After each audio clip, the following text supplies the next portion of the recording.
नमस्कार मित्रांनो, जर तुम्हाला इंग्लिश बोलायला घाबरायला होत असेल आणि प्रोनाऊन्सिएशन चुकत असेल आणि इंग्लिशची सुरुवात 0 लेवल पासून करायची असेल तर व्हिडिओ शेवटपर्यंत पूर्ण बघा. आज आपण यामध्ये शिकणार आहोत की इंग्लिश अल्फाबेट काय आहेत, व्हॉवेल्स म्हणजे काय, कॉन्सनंट्स म्हणजे काय. हा व्हिडिओ खास बिगनर साठी आहे, म्हणजे इंग्लिश स्पीकिंगची पहिली पायरी.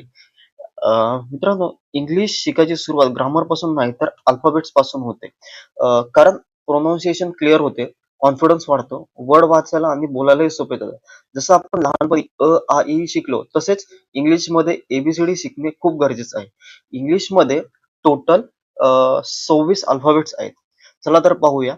ए B C D E F G H I J K L M N O P Q R S T U V W X Y आणि झेड.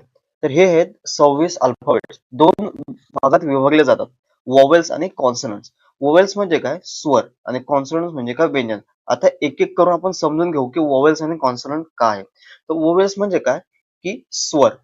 इंग्लिशमध्ये टोटल 5 वोवेल्स असतात, ए ई आय ओ आणि you. हे letter खूप महत्वाचे आहेत कारण कोणताही वर्ड वोवेल शिवाय कम्प्लीट होत नाही. एक्झाम्पल घ्यायचं झालं तर ए फॉर ऍपल, उच्चार ऍ म्हणजेच apple. E for elephant, I for ice cream, O for orange, U for umbrella. मित्रांनो, हे आहेत वर्ड हे आहेत वर्ड फॉर वॉवेल्सचे. त्याच्यानंतर कॉन्सनंट्स म्हणजे काय. कॉन्सनंट्स म्हणजे काय की व्यंजन. इंग्लिशमध्ये टोटल 21 कॉन्सनंट्स असतात. B C D.